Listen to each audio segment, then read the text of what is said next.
All right, well, let's get started. Glad you're here. Hope your week's progressing well. We're continuing our study, Words That Matter.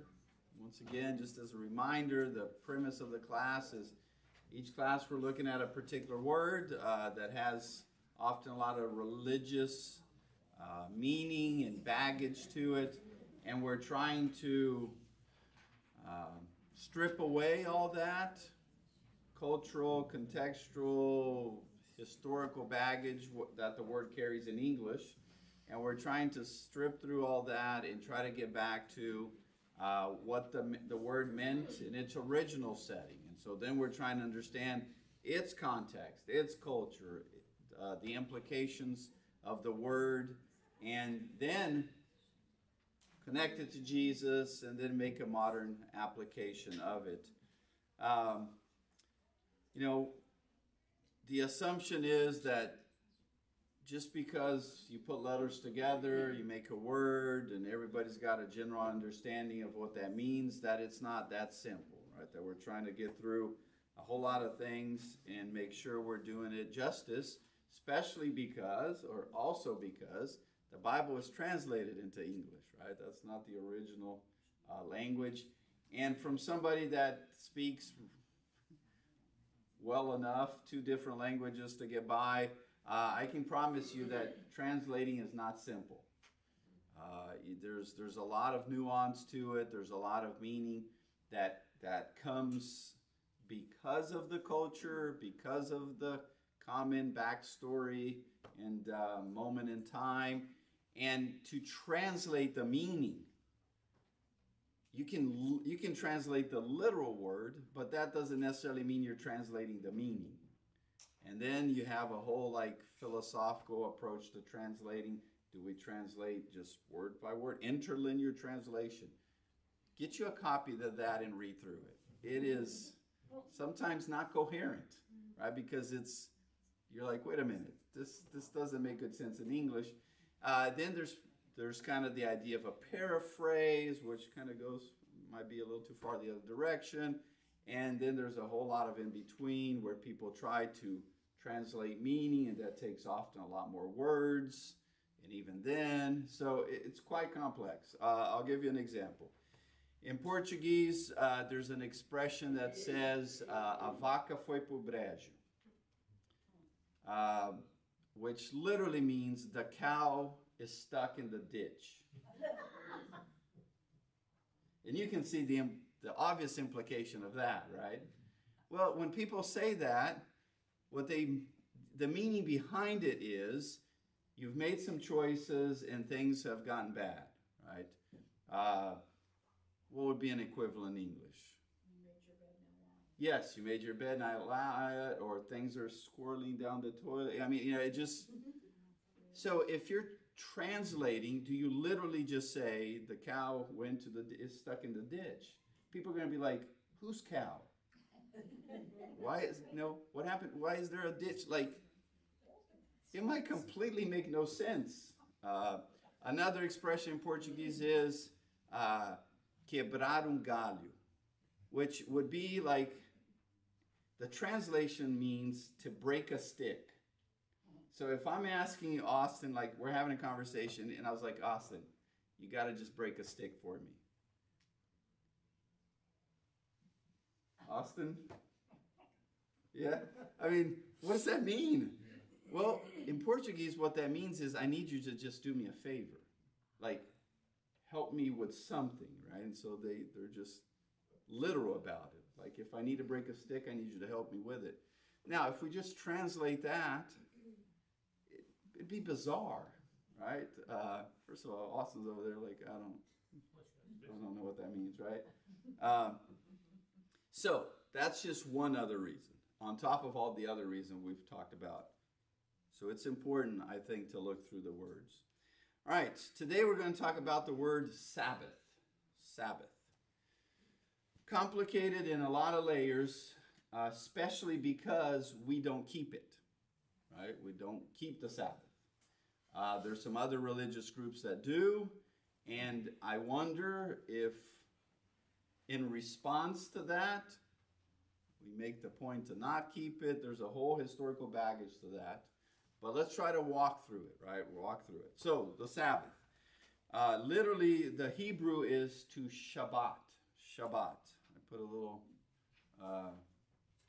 the English version of it, right? If I was to put the Hebrew there, I probably wouldn't read it, and you might not either. So Shabbat, and it literally means to cease, or end, or stop, or often, which is mostly the meaning we think of, to rest. Okay, to rest. So let's start, yes, in the beginning, in Genesis, because that's where the concept begins, which is also important to note. The idea of Shabbat was a thing before there was a Moses, before there was a law, before it's a concept that begins in the beginning, which is important. So, okay, to Shabbat. So the story of Genesis, as you have heard me say many times, starts with God creating the realms, the heavens and the earth, and this reality, this physical reality, starts chaotic, stormy, uncertain, dark, void, and the Spirit of God hovers over it, and it begins a process of transformation from chaos to order, from darkness to light, from uncertainty to a lovely garden. And it is the presence of God that begins that. We've already talked about the Spirit of God, the Ruach of God. Okay, move forward with the creation story or the process of transformation. And then you get 6 days, right? Day 1, day 2, and God saw that it was good. God saw that it was good. So there's this progression, and there's so many cool things happening there that we'll just have to leave it at that for now. And then we get to chapter 2, verse 1 to 3. And it says, "Thus the heavens and the earth was completed in all their vast array.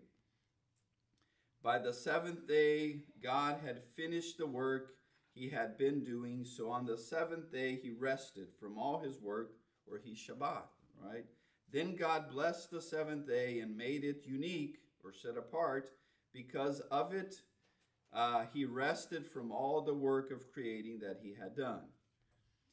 So God, you have 6 days. So once again, starts chaotic. Then you have 6 days of laborious transformation to take something that's unsure, dark, and then you're just landscaping it to beauty. And then God rests because he ceased. He ceased from that laborious transformation. He completed the journey of chaos to order, and so he ceases. He rests, he stops, and thus he makes the day uniquely different. The day is uniquely different for at least a few reasons. One is there's no need for laborious transformation. There's no need for work. There's no need to worry about chaos because it's been transformed. There's no need to worry about the storminess, the possible death, the uncertainty, the abyssful looking chaotic waters of maybe something pops out of there and eats you as you're swimming on the surface. There's no need to worry about that. That's been transformed. So you can not just take a nap, you can be restfully assured that the chaos is conquered, that the darkness is pushed out. So that day is unique. Now, if you read through that carefully, each one of the days leading up to that, it says, and there was morning and evening, day 1, right? Or evening and morning, day 1, and day 2, day 3, day 4. There's like a beginning and end, beginning and end, beginning and end. And it starts to become almost repetitive and somewhat boring. And then you get to day 7th, and there's a beginning, and then there's no end. Like there's no marker to say the day has ended. And so you're like, that's weird. Because there's a obvious repetitive pattern, day, repeat, repeat, repeat, beginning, end, beginning, end, beginning, end, beginning, end, beginning, end, beginning, end, beginning. Why? I don't think this is about like 24 hours. The clock started and then the battery just died and when we're stuck, in 3 p.m. I don't think that's the point being made. I don't think he's talking about the chronology and the way the sun moves around the earth. I don't think that's the point at all. I think what he's saying is that restful completion, that existence of transformative betterment, that chaos is not a problem, that darkness is not an issue, that one does not need to be scared of bending over the waters and something eating you. Like it's an environment of beauty, organization, playfulness, joy, harmony, intimate, innocent interaction with self, other, God, creation. It's a place where the animal isn't eating you. It's not a dog-eat-dog world. Is that an expression in English? That's a thing in Portuguese, is it? Okay. So it's not, I thought I might have to translate here again. See, when a dog eats the other dog. So it's not a horrible existence. It's a magical, wonderful, amazing place where the Spirit of God just blows through the leaves and just kind of is there. And that was not to end.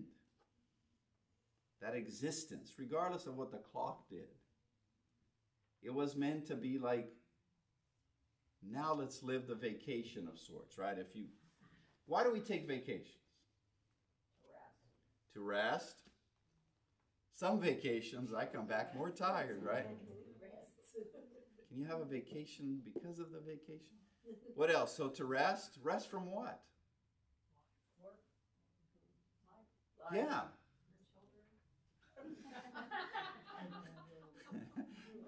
You said what some of us were thinking. Yes. Right, to rest from the chaos. It's not that only on a vacation does one take a nap, right? Or only on the vacation one actually has the time to sleep.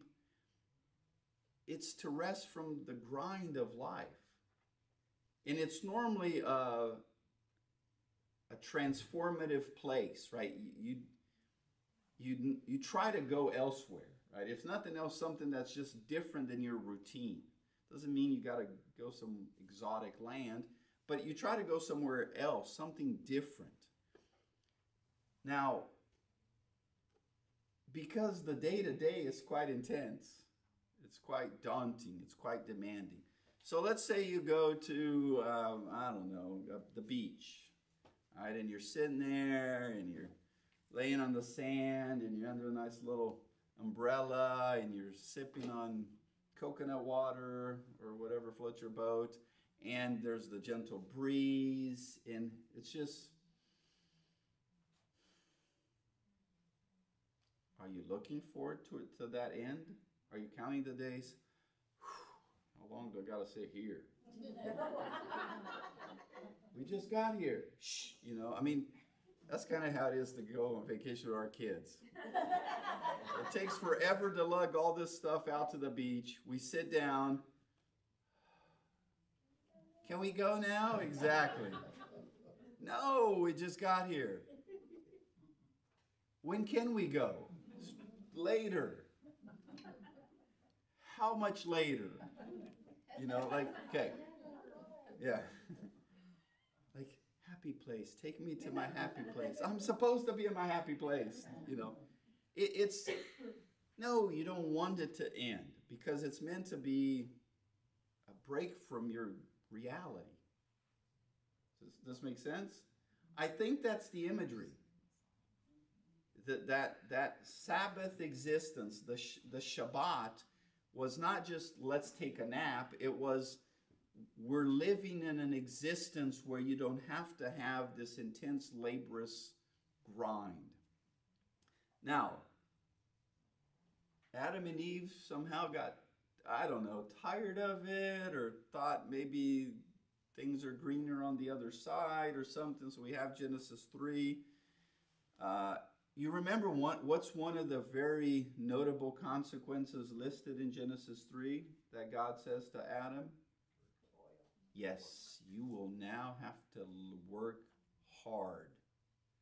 And you will work grinding yourself back to the dust from which you came.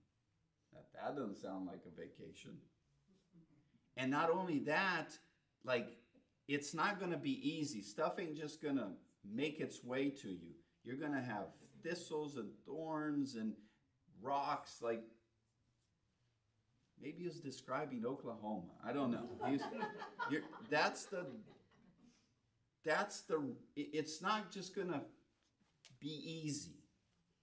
And it's a laborious, rough, painful, difficult reality all the way until death. Something to look forward to, right? It's just painful.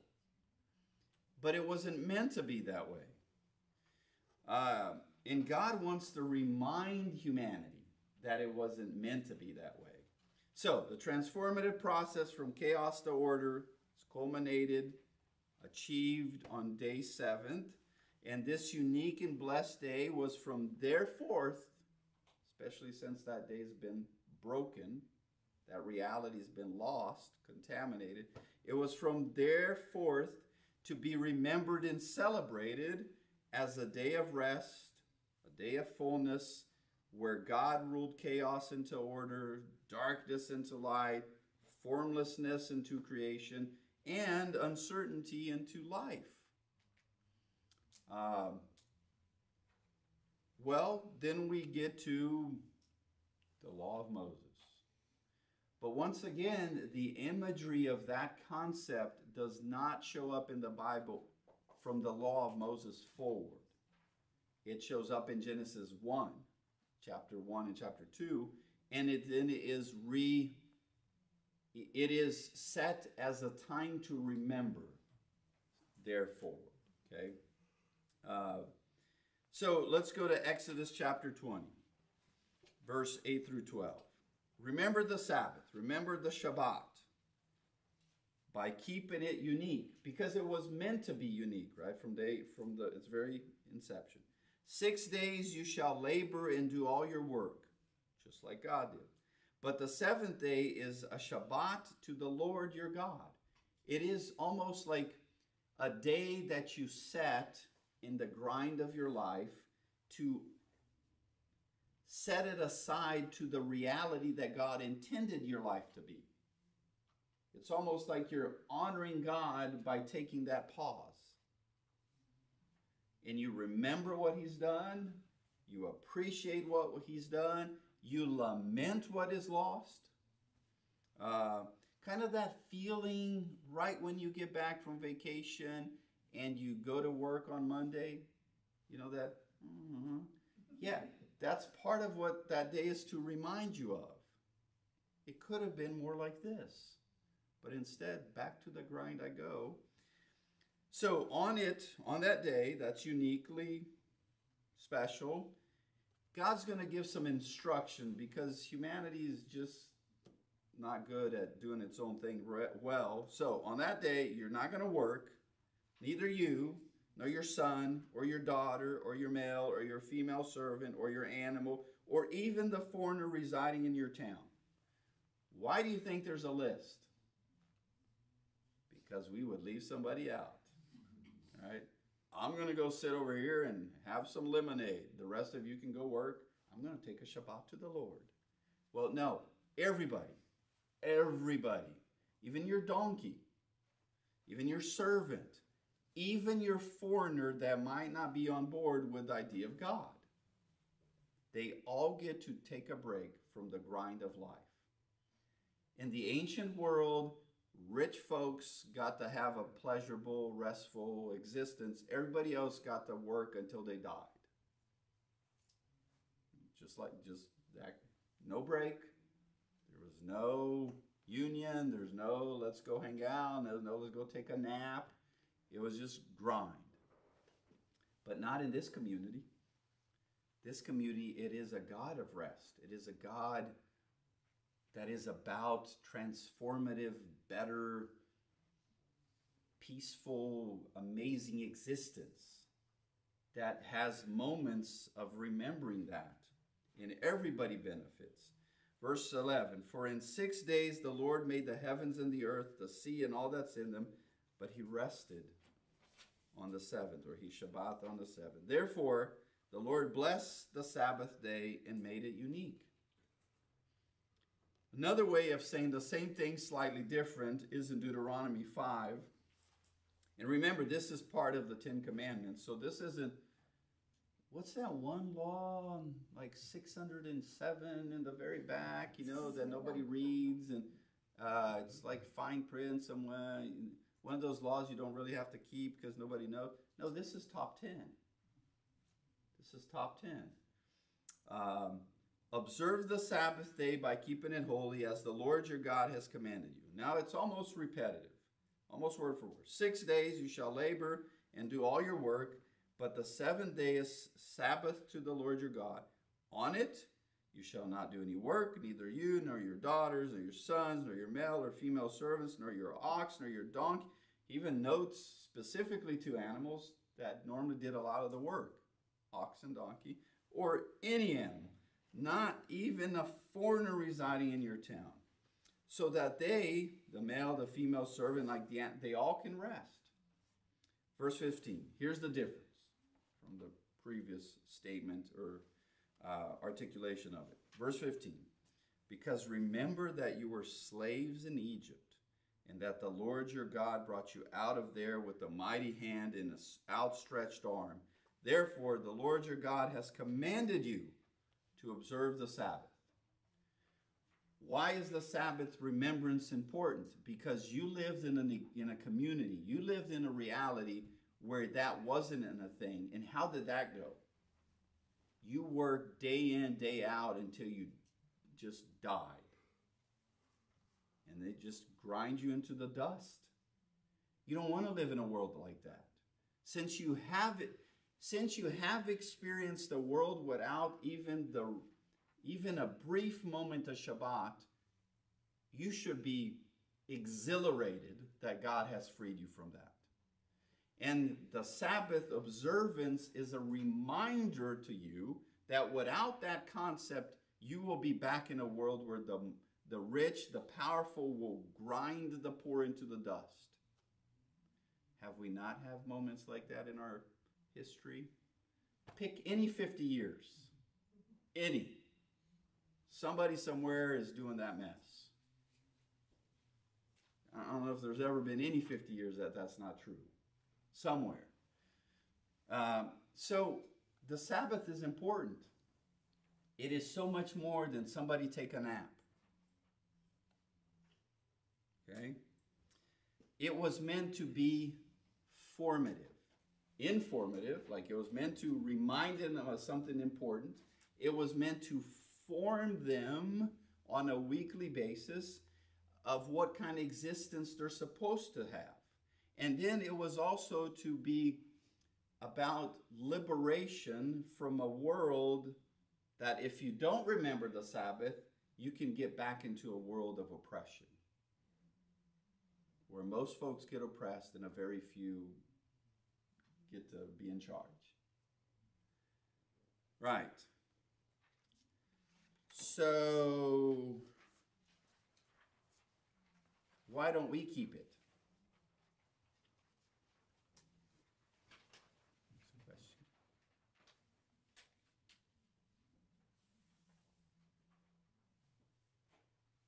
Well, good.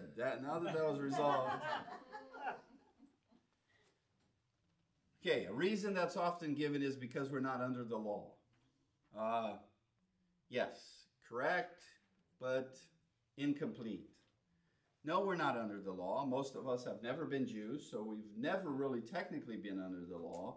The law had a very important formative moment in the history of the Bible to where it was nurturing a young people group along, young in the sense of like in the infancy of being a nation, as they had been freed and overly abused and deeply influenced in very negative ways by another worldview, Egypt. And so they had been freed from that mess, and the law with other things, the law being one of the mechanisms that God chose, the priests another, the tabernacle another. The law had it was a means to raise an infant people group into a nation of a mature community. It's a tutor. It's like a very intentional babysitting to mature the people along. So it was never meant to be an open-ended plan. It had a role. Now, it also showed that humanity can only be matured so far through the mechanisms of legislation. Thus the need for something more, or someone more, Jesus. So Jesus, the way he was talking and acting, was accused of rejecting the law, of ignoring the law. Especially as a Jew, that was quite troubling. And he was accused of that. So in Matthew chapter 5, he defends himself by saying, I did not come to abolish the law, but to fulfill it. Then Matthew 6, he gives examples of what does that look like. You have heard it say, thou shalt not commit adultery. Okay? He did not come to abolish that concept. He came to go deeper to what the law was trying to accomplish. But I tell you, if you lust in your heart, you're already committing the essence of adultery. So what he's saying is, I came to finally make it possible what the law, thou shalt not commit adultery, was trying to do, which was transform your heart. So he's not abolishing the reason for the law. He's replacing the mechanism. Instead of legislation, he's going to personify, exemplify, and achieve the kind of person that the law was trying to mature along. Is this making sense? And so then, in Jesus, you and I have the presence of the Spirit in us, and the presence of a community, and the example and teachings of Jesus to guide us along to the level of maturity the law was hoping to take us to.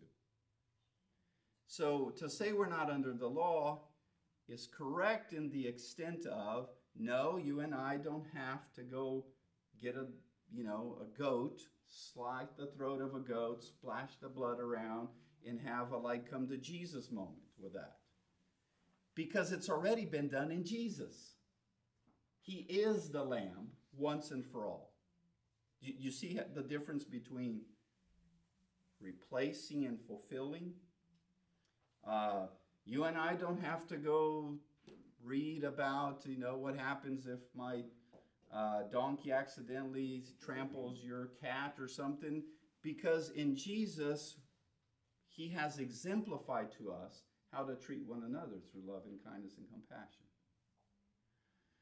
So, yes, you and I don't have to go read the Old Testament to fulfill the very specific practices the 613 points of the law had as a mechanism. Because in Jesus, we're already doing those, just in Jesus. So, does that mean I shouldn't keep the Sabbath? Well, here's another thing. Because there's been certain religious groups over the years that have made that kind of the line in the sand of who's with Jesus and who isn't, we push back on that. Because certain religious groups have emphasized that as the practice, we also push back on that. And I think we have thrown the baby out with the bathwater. Am I saying that on Saturdays none of us can work? No, I think it's much more complex and much more profound and much more intensive than that. If you want to take a Saturday off, that's also lovely. What I think he's saying is we need to be intentionally, intensively consistently living the rhythms of our lives with the concept of Shabbat. It's much more. Because in Jesus, he is the Lord of the Sabbath. He lived a life. He also took the Sabbath off because that was also culturally appropriate. But he lived a life of Shabbat. Where on Saturdays, he didn't just do absolutely nothing. He often went and healed people. Right? So it's not like just take the Saturday and sit. And folks got quite annoyed with him. So, anybody twitching a little, feeling uneasy about what I'm saying? Confused? So your answer to the question would be, we don't do the Sabbath because Jesus is our Sabbath. We don't have to restrict the idea of Sabbath to one day only, because in Jesus, the concept has reached its fullness. And in Christ, you and I need to be more intentionally, more actively, and more consistently living a life of Sabbath. Not necessarily just a 24-hour day. Does that make sense? Yes. The other misconception. Yes, in Jesus, our Sunday is the Sabbath. No, it's not. It's quite more impressive than that. So remember that the way they did it is they would keep the Sabbath literally from Friday evening to Saturday evening, right? From dusk to dusk. Dusk to dusk. Then the next day, which in that case is a Sunday, they just go back to work. Back to the grind. And then off you go with your donkey. You know. Here's the cool thing. In Jesus, we are to have the concept of a Sabbath. And then our next day is not back to the grind. Our next day is back to a life freed from death. Truly a new beginning. A new reality. Because that's when Jesus beat death. That's when Jesus arose anew. That's when Jesus created the opportunity for you and I to not have to go back to the grind that leads to death. It's actually a new beginning. So I don't think early Christians stopped keeping the Sabbath, like the literal 24 hours, to then keep only the Sunday. I think they did both. Because there's such a beautiful connection. You with me? The concept of self-care and rest should be part of our everyday life. Yes, to permeate our whole rhythm. But then the Sunday isn't replacing that day. Actually, the Sunday is just reminding us that in Jesus, we finally can be existing towards an eternal Sabbath, towards a new beginning, a new reality, a new me, in a new community. It's not back to the grind unto death. Yeah, you still got to go work, but we are freed from the ultimate penalty of death. Because now we have a reality that can take us to life. Does that make sense? Some of you look like, that's the most brilliant thing I've ever heard. The rest of you look like, huh? I was with you until you said we still have to go to work. Yes, that is quite tragic and You painful. lost me there. Yeah. Austin is still thinking about breaking that stick. So, all right. Here's how we put this in Jesus. Okay, the Holy Hebrews 4, verse 6 through 7. Therefore, since it still remains for some to enter that rest, and since those who formerly, he's talking about Israel, had the good news proclaimed to them, but they did really not go into it because of their disobedience. He's comparing and contrasting in Jesus to what people were doing through Moses. God had promised Israel that they would go into a geographical, physical new beginning, which is kind of like what our Sunday now is. Like, I freed you from death and oppression. I'm with you. We're going to go to a new beginning. But they didn't go. They didn't make the best of that good news because they disobeyed. So they got stuck in 40 years working unto death. So they all died off, with a couple exceptions. Then back to the new beginning we go. So they didn't really do a good job at following that good news. Okay? But God again set a certain day, like there's a new chance. We got a new hope. And when is that? Today. But today is a Wednesday. Yeah, today. But what if it's a Monday? Yep, today. What if it's a Saturday? Yeah, today. So the good news is today. And this he did when a long time later he spoke through David, as the passage already quoted. Today, if you hear his voice, do not harden your heart. God's calling us every day to a Sabbath rest. In Jesus. Will you listen? Or will you stay in disobedience and stay stuck in an existence of work unto death? Right? If you take on Jesus, then you're in this new beginning, which we remember every Sunday. So the Sunday isn't really remembering the Sabbath, it's really remembering a new beginning. A new beginning. Okay, verse 8 through 11. For if Joshua had given them rest, like if they had really gone and listened, and even when they finally made the geography, they still didn't completely push chaos out. There was people still there. It was a mess for a long time. But if Josh had given them rest, God would not have spoken later about another day. Right? There's no need for a Jesus. Therefore, there remains, however, a Sabbath rest for the people of God. For anyone who entered God's rest also rests from their work, just as God did. Let us therefore make every effort to enter that rest, so that no one will perish by following their example of disobedience. What he's trying to say is, listen to Jesus. Don't turn your back on him, like Israel turned their backs on God.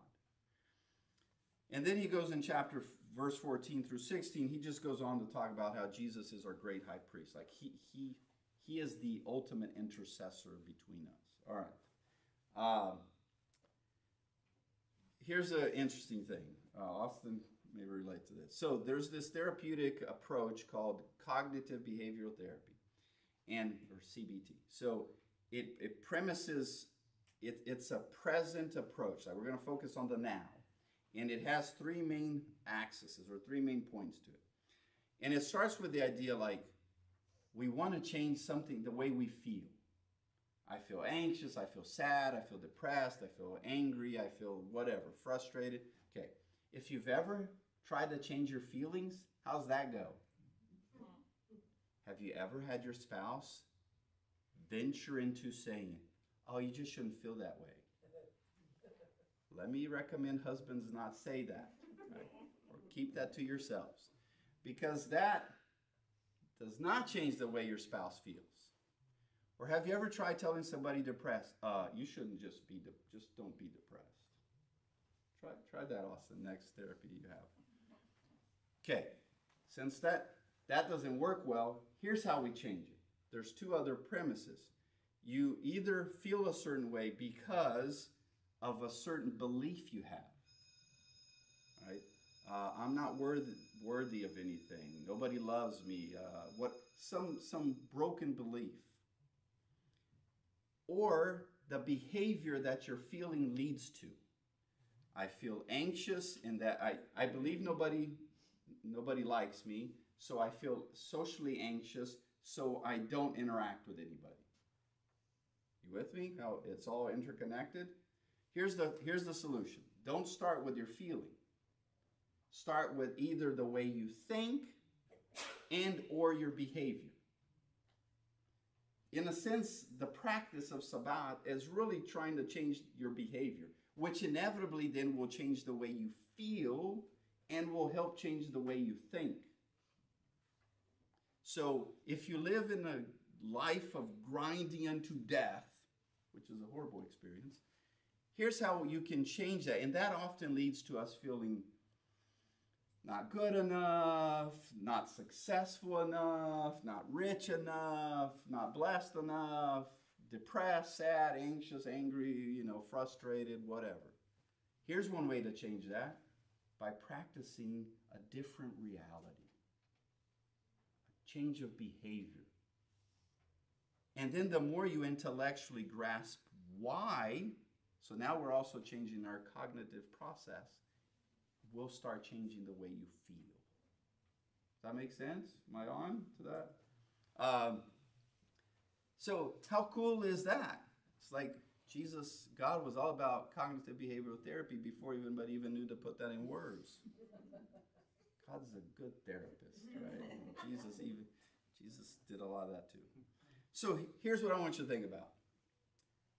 How can you incorporate rest, ceasing, stopping, not grind of life kind of existence in your routine, in your day-to-day, in the rhythms of your life? If you can take a day off, great. If you can't, and most of us can't, what are other ways we can incorporate that? Because every time we do a moment of Shabbat, it is like two worlds colliding. It is a brilliant moment. It's a reminder that the world can be different, better. Anytime you do something Shabbat-like. How cool is that? It's just this moment to remember liberation, to remember the presence of God, to enact and exercise a moment of tranquility, of peace, of joy, of, balance, of rest. I'm going to do a homework. Get your calendar out and try to find a daily way to squeeze that in there. And then maybe a bigger weekly thing. And maybe then a monthly thing. And then maybe like a whole vacation, like yearly thing where you're not just sitting at the beach, but you're remembering, you're talking, you're praying, you're spiritual discipline. Like you're making it more Shabbat-like instead of just, I'm just going to take a break, which is also part of it. Does this make sense? So we have never not been under the concept of Shabbat, regardless if you keep your Saturday or not. Does that make sense? Because in Jesus, that is the essence of what it means. I am the Lord of the Sabbath. I am the Lord of that existence. And I have come to usher it, to fulfill it, to achieve it, to exemplify it. Jesus is peace. Jesus is rest. Exactly. And that's what he brought to others. Or if you want to have a cognitive behavioral therapy session with Austin, just fill in a little time slot there and he'll guide you through that process. All right, so next time we're going to talk about Yahweh, Lord God. What does that mean and what's the implication for us? Go ye and Shabbat well.